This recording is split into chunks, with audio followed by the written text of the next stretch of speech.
Hello and welcome back to the Footy Frontline Podcast brought to you by My Betting Mate. My name is D'Urbano and I'm joined here today by Oliver Caffrey. Ollie, how's things going? Yeah, pretty good. A huge weekend of footy, some big talking points, and we'll talk about it today. Yeah, plenty to dive into, but what we'll start off with, we'll go with the big talking point that's come out of the weekend. It's the Rising Star debate. It's very rare that you see the number one and the number two favourite in either it's the Rising Star or the Brownlow become ineligible in the same weekends. But Harley, Reid and Sam Darcy both suspended. Harley Reid for a tackle on Darcy Wilson, Sam Darcy's bump on Braden Maynard on Friday night in that match at Marvel Stadium means that, you know, now it's sort of a Stephen Bradbury effort for whoever was sort of next in the field because it felt like it was going to be one of those two. But it's raised a different debate. We've had this debate in the past about the Brownlow medal, you know, and we've seen players who have been up there. We've seen famously players finish first in the Brownlow medal and not be able to win it due to them being suspended.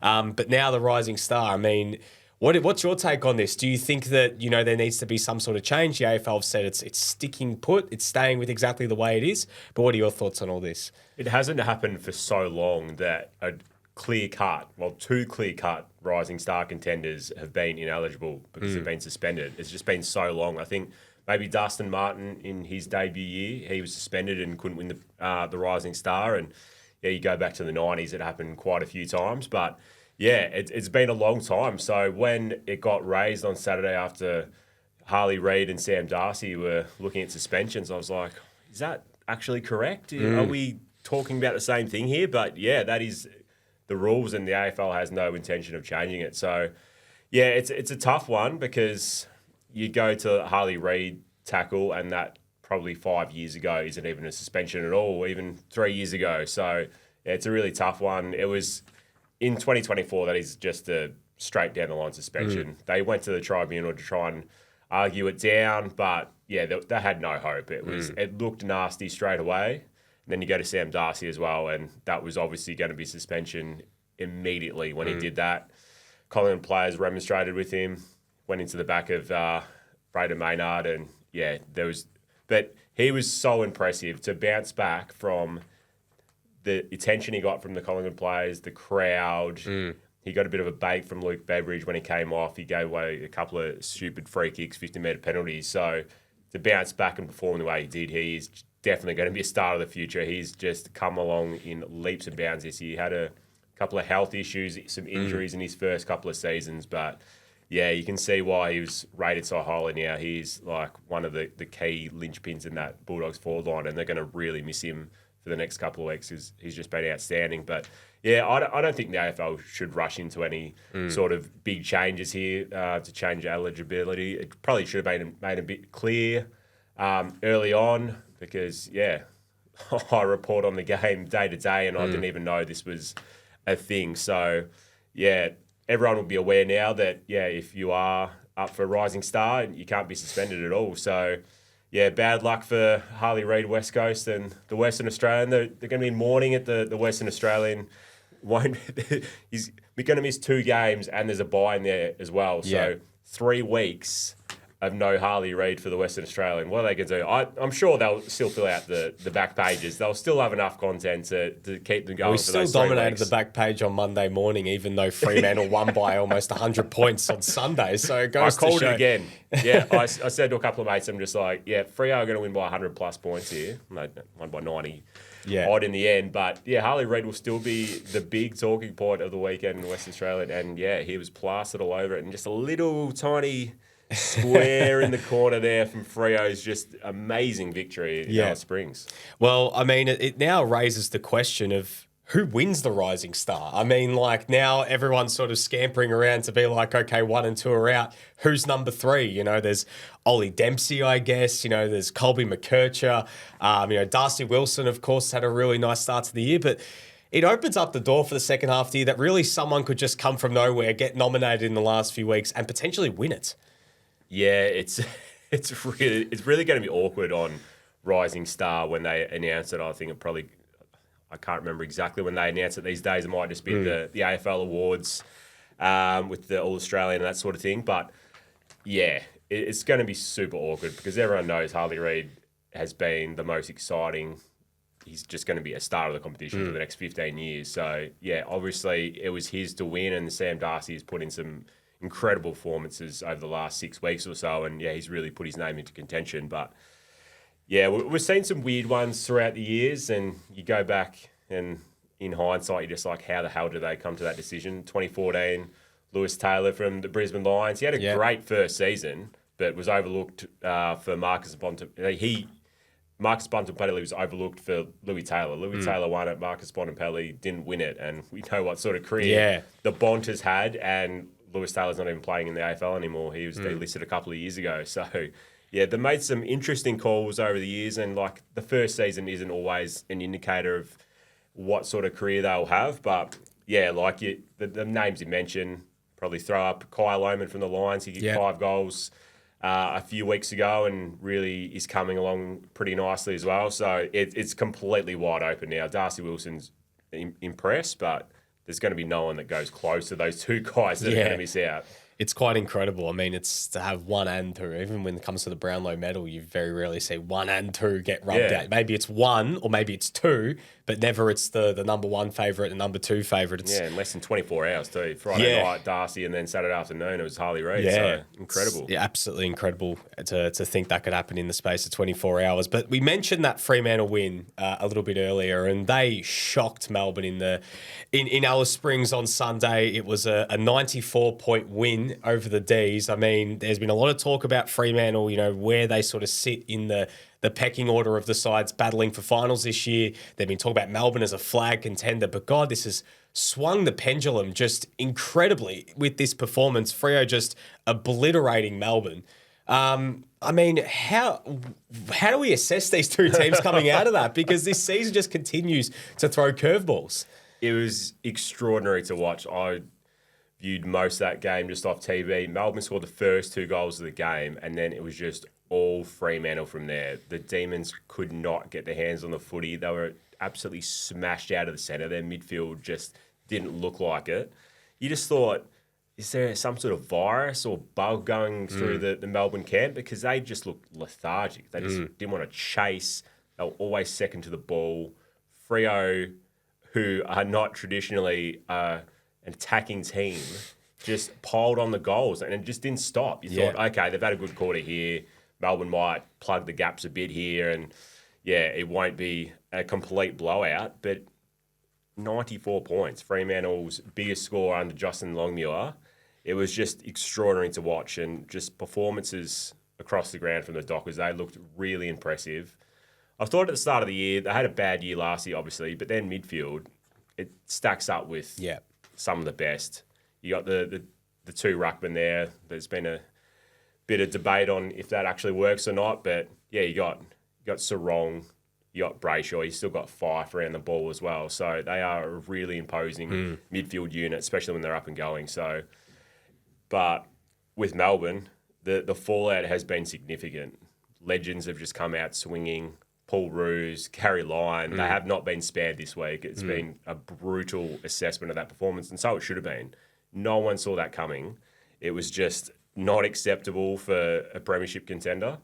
And, there's going to be a lot of soul-searching this week. So if they can't respond this week against Collingwood, injury hit Collingwood, I don't think they can win the premiership and might even be at risk of missing the 8 because they've already dropped out and Freo has surged in with that huge percentage boost. I think it was a 10-point swing, 10 percentage point swing both ways. So, extraordinary. I think it was probably the most unexpected result of the season. Like we've seen bigger upsets. That wasn't a huge upset, but just the way it happened, it was just, you couldn't believe what you're watching. It's incredible to say that in a year when we've had Richmond beat Sydney. Where Sydney's only loss of the year and Richmond's only win has come in that game. But when you look at it in context, going back to that game, it probably wasn't as much of a surprise. It's like, Richmond have been competitive. They weren't as injury hit as they are now. Absolutely. But now, I mean, to lose like that. I mean, I know Melbourne's had some bad losses this year, like when you think about that loss against West Coast in Perth. But you thought, okay, that's at Optus Stadium. You can maybe excuse that a little bit. West Coast are pretty good at home. But going somewhere at a neutral ground, I know it's not easy to play in Alice Springs. It's very different from a climate perspective. But it's not like Melbourne haven't been playing there for many years. They've been playing home games there for many, many years. And to lose by 94 points, except losing, but like by that much, it's quite incredible. So it shapes things up massively for this Monday when they play the Pies, which, I mean, it's their biggest game of the calendar every single year. You know, it's a game that they historically in the last few years, they've been a bit up and down. They did win that game last year, but, you know, Collingwood have had the wood over them in recent time. There should be all the motivation in the world going up against Collingwood, considering the qualifying final last year, the comments from Stephen May at the best and fairest last year. You know, there's going to be a lot of spice heading into that game. So looking forward to that one on Monday. But let's start looking ahead to this weekend because all the action kicks off on Thursday at Adelaide Oval. It's the Crows against the Tigers. These two teams Adelaide, just such a disappointing performance against Hawthorn. That was the game that they really had to win to start to make some inroads on the top 8. They were never in it. Hawthorn just controlled that game from the off. But Richmond, an improved 2 weeks, but yet another ACL injury. They are just copping it from all angles at the moment. And no Darcy this week, being rested ahead of... so he can play his 300th at home, a bit of a short turnaround as well coming into this game. How do you see this one playing out at Adelaide Oval? Yeah, it worked out perfectly for Dusty and the Tigers. You get a 5-day break. They're travelling. They were down in Geelong on Saturday night. Yeah. In tough, wet conditions. So, yeah, it was a pretty easy decision, really, to rest him up for this one. And, yeah, get him to play the 300 at the MCG. So that was always going to happen, even though they were a bit coy about doing that. But I think it's sensible because you don't want Dusty going down as well. No. He's not young anymore in a footy sense. 5-day break. They've already absolutely copped it. So they're going to have some pretty handy ins for this game. Tim Taranto, Dion Prestia comes back from the rest. Yeah, they've really missed Taranto. Like, he was outstanding last season, won the best and fairest, and started the season really well, and it's just been a really good acquisition for them. So, yeah, the odds, I think, should be even closer than what they are. Richmond the last couple of weeks have been really impressive. Get Bolton back as well. Really missed him last week too. But as you mentioned, Lafau goes down. Just a really bright spot for the Tigers this season.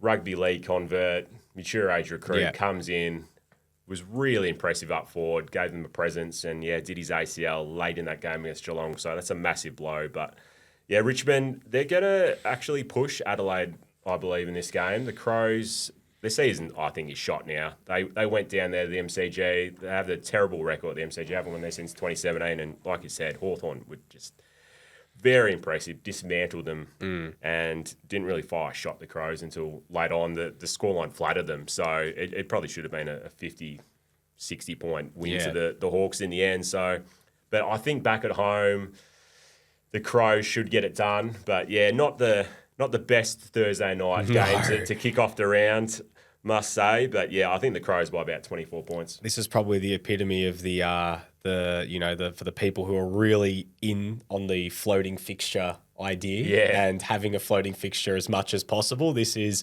right up their alley to move this game, and they'd be saying, look at Sunday, look at some of these games on Sunday. Can we flip the fixture in some way?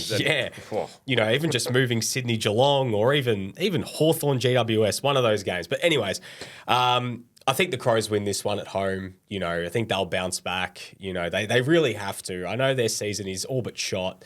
But Richmond, with all the injuries they've got, yes, they've been improved, but going to Adelaide Oval, it's a different sort of prospect than playing at the MCG. If it's just at the G, I'd be right on thinking maybe the Tigers could win this game. I'd back him in. Yeah. So I think the Crows win this one, and I think if you're looking for a good tip, Jordan Dawson, 25 plus, he's been brilliant over the last little bit, and I think he's looking the goods for this one. Friday night, now this is a really interesting one because the Dogs have found some momentum. They come up against a Brisbane side who have been they were nowhere near it against Hawthorn a couple of weeks ago. They've had the bye. Now they come to Marvel Stadium where historically, prior to that game against Hawthorn, they were very good. So the Bulldogs in this game, they've found some form. They're going to be without Sam Darcy. They've still got some players out at the moment. How do you see this one playing out? Do you see a response from Brisbane after a week off, or do you see the Bulldogs continuing with a full head of steam at the moment? Yeah, I see a response from the Lions. They weren't absolutely terrible in that game in hindsight. Hawthorn obviously tracking along pretty well. Yeah. It was just their bad goal kicking, and that's cost them a lot this season. So it's going to come down to the midfield. The Bont last week, incredible. They get Libba back. Ed Richards as well, I think, for the Dogs. So, yeah, they're going to have that edge in the midfield, I think, the Bulldogs. But up forward, they're just completely decimated. It is just going to be a really tough battle to just kick a winning score.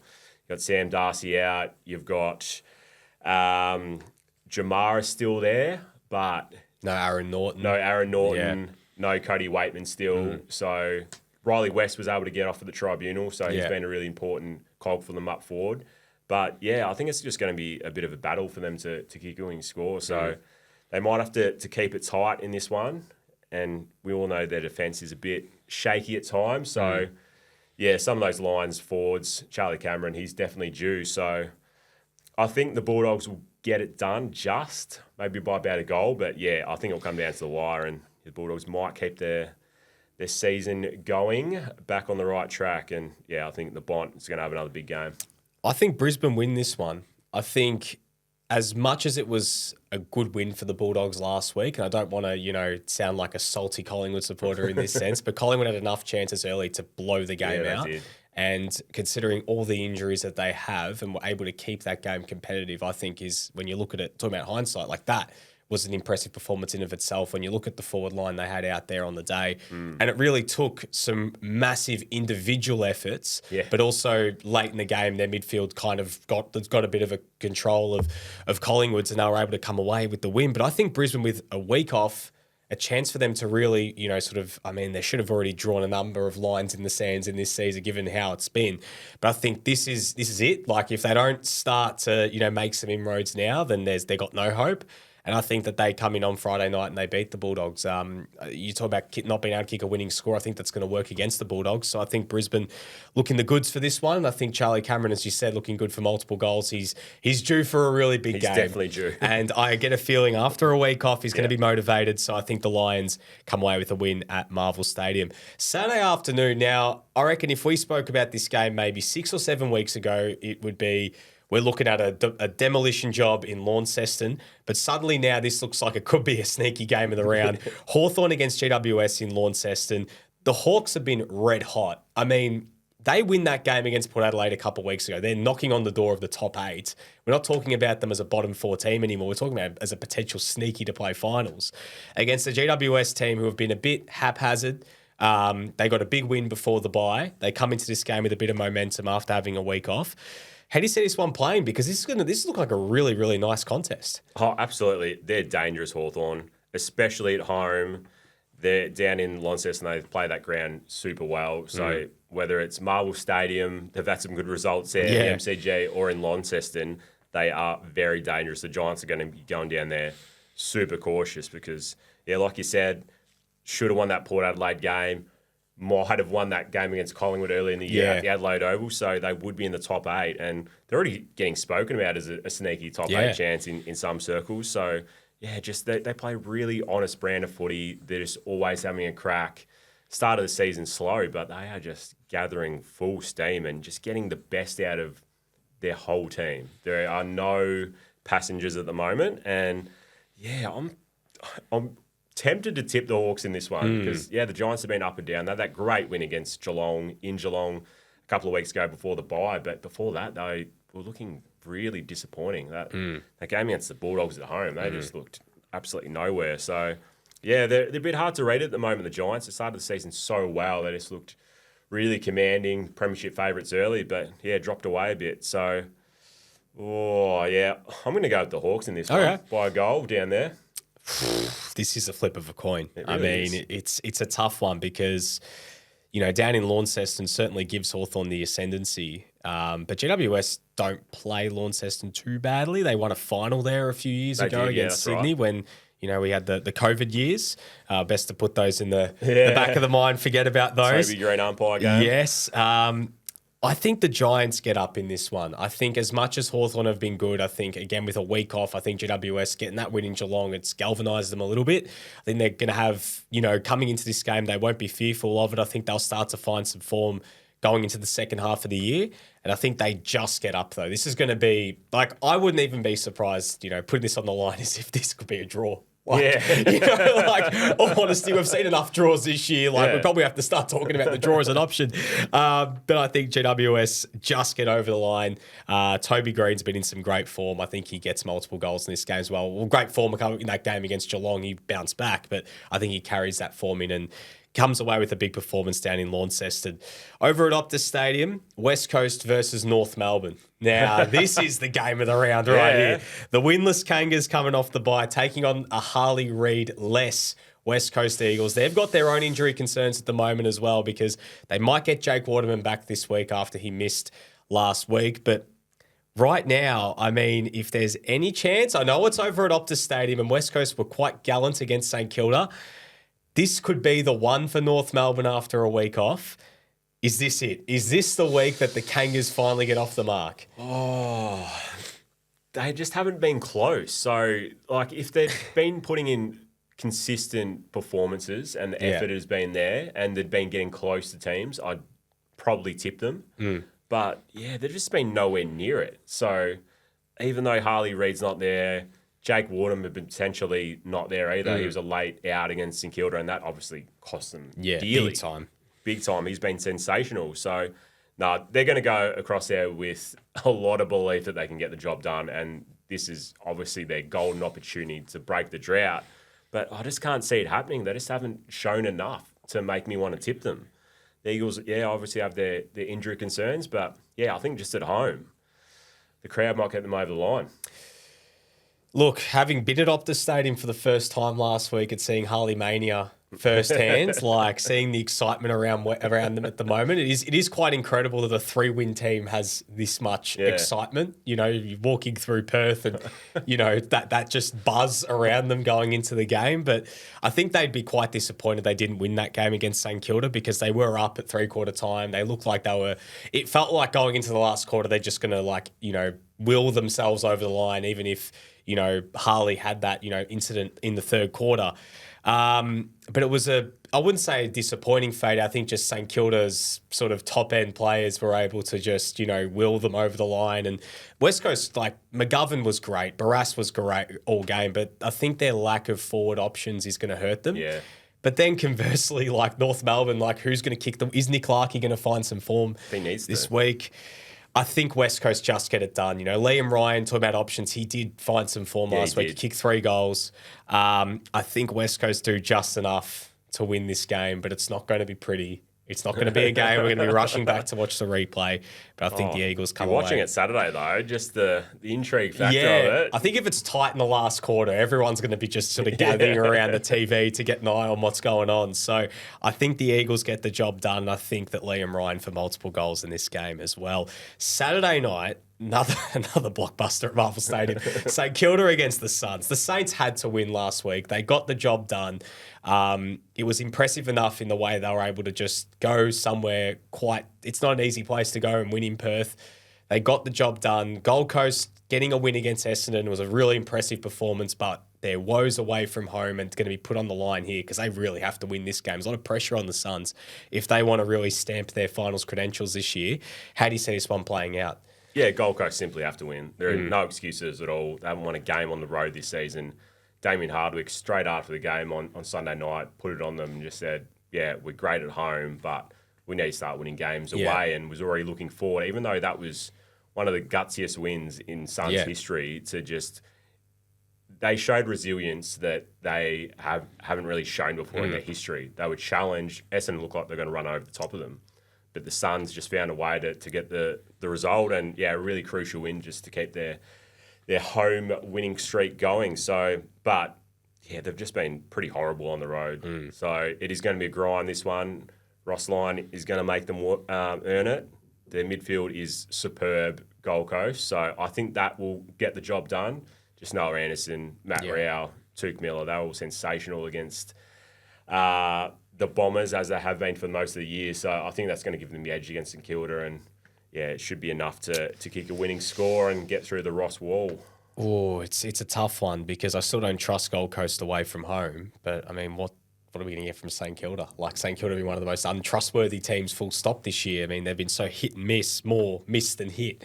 I think the Suns finally, break the hoodoo. They've actually got quite a good record against St Kilda. I mean, they've had they've had a lot of tight games throughout history, even when Gold Coast were down the bottom end of the table. I think the Suns get up. I think it's going to be a tight one. It's going to be low scoring, but I think they do just enough and they come away with a win. Noah Anderson's been some great form, 25 plus disposals, I think, looking good for that one on Saturday. Sunday afternoon, this is going to be a really, really intriguing contest. The Swans against the Cats. Geelong have had the wood over Sydney in recent times. They played out a draw last year in this exact fixture at the SCG, which Sydney were certainly kicking themselves that they did not win that game after 2 consecutive hammerings against Geelong. Of course, one of those being in the grand final in 2022. Sydney are flying. They've had the week off. Geelong, they weren't convincing against Richmond at all, but they finally won a game after a run of 4 consecutive defeats. Do you give the Cats a chance in Sydney, or do you think the Swans, fresh off the bye, just continue to do what they've been doing all year? It shapes as a good game, but I think the Swans will demolish them. Geelong have been very poor in the last 5 weeks, and if they played against any other team, well, not any other team, maybe discounting West Coast and North, but if they played against any other team apart from those 3, they lose that game. They were horrible in that first half. Probably should have been even further behind. They were 28 points down with a couple of minutes to go, a couple of mistakes from Marlon Pickett, and Geelong cut the margin back to 16 points and just gave them a bit of momentum going to that second half. But it was 30 points in the end, but they're only winning by 3 points at three-quarter time, and the scoreline flattered them in the end. They were very, very unconvincing. Like I was covering that game and I was giving Richmond a massive chance. They looked the better team, looked like they wanted to be there. Geelong were just making stupid mistakes and we're just nowhere near it. So I think the Swans, fresh off a bye, they will just get the job done because they've been so impressive, especially at home. Yeah. Their midfield I think smashes Geelong's. The Cats really lifted in that second half, some of the younger guys in the midfield, but I think coming up against the Swans, they're going to get a bit of a bath. So, yeah, the Swans to keep their streak going and remain on top of the ladder by a long way. Yeah, I think the Swans win this one quite convincingly. It would be good to get, a real tight game in this one, see Geelong actually really test themselves and get back to the form that they were showing early in the year. It's quite incredible because, they were unbeaten after 7 and probably all thought, you look at this game ahead and you're thinking, geez, this is a potential grand final preview. And look, there's every chance it could still be if Geelong are able to find some form, but they've just been so unconvincing for weeks now. And I just think going to the SCG, I mean, it's the new sense of like when teams used to go to the Gabba in the last few years, no one comes away with points, it seems like at the moment. So I think the Swans win this one quite convincingly. And Chad Warner continues his great form with 25 plus as well. Sunday night, now I think this is going to be I think this could divide Melbourne in a sense, the Bombers against the Blues. It's going to be a sellout at the I think it already is a sellout on Sunday night. So they'll probably break the record for home and away game between Essendon and Carlton. That'd be huge, probably 95,000 there. It's going to be massive Sunday night. I think this is a nice little staple in the fixture now, having a Sunday night game between these two and knowing such a good rivalry between these two teams as well. Having this locked in every year, knowing that, I think it has potential to be one of the big fixtures of the year, and it always is. Essendon, fresh off that loss against Gold Coast, they'd be chomping to get back. I mean, Carlton, a very good win against Port Adelaide. They've had a nice break as well after playing on Thursday night. How do you see this one playing out? Do you see the Baggers continuing some good form and really, I guess, heaping some more, I wouldn't even say heaping more pressure on Essendon, but Essendon have had to buck this tag of, not being that convincing despite being high up on the ladder. I mean, how do you see this one playing out? Yeah, they're still second Essendon, but I don't think anyone trusts them yet. Yeah. If they managed to win that game against the Gold Coast away, that would have convinced a lot of people, but they fell short. It wasn't a disaster by any means. They played some pretty good footy, and, obviously the Suns up there are so hard to beat. But, I think Carlton just more well-rounded across the field. They just have better players in most positions. So I think, you match them up, and I just think the Blues get the job done.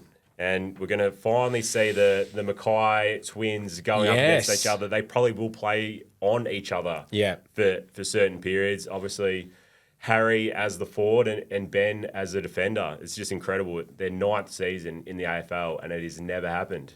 up until this point. They said during the week they were waiting for the big occasion for it to happen. Yeah, I don't think a Carlton North game on a 4:40 Sunday time slot was going to cut it. So, yeah, Sunday night at the G in front of 95,000, it should be a cracker. But I think Carlton, really impressive. And to go over there, hoodoo at that ground against the South Australian teams, got it done.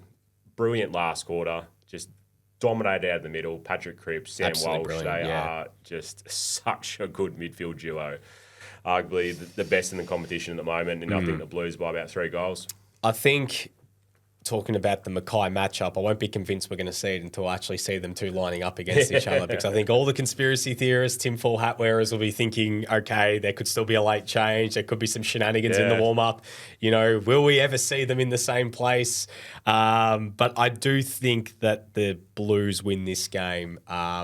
I think when you think back to when they played this time last year and Essendon obliterated them in the second half, and really you thought at that point Essendon are looking good for a finals push and Carlton were looking like they were done at that point, but then how things flipped. So it's interesting now a year on how things have changed a little bit. But I think if Carlton win this one, it would be a big feather in the cap for them, but it would also put a lot of pressure on Essendon because 2 losses against teams that they would have to beat to really solidify themselves as a finals team, it probably pose a lot more questions and having a lot more answers. And they've got a bit of a tough run coming in the second half of the year as well. So I think the Blues win this one, and I think Patrick Cripps is looking good for a big game as well after his performance against the Power, I think 25 plus as well. Monday, the traditional King's birthday game between the Pies and the Ds. The Big Freeze, the 10-year anniversary as well. It's going to be a great occasion out at the MCG between two teams who are now outside the top 8 after it. Well, I mean, how can you really get a read on the top 8 when, there's only a 4-point gap? What is it, from 10th to 3rd or something at the moment? It's ridiculous. So the snakes and ladders are just quite incredible at the moment. But the Pies, injury hit. They do get a couple players back this week, but still a couple of their sort of top-end players unavailable to after the bye. And we spoke about the Ds. They just simply have to respond.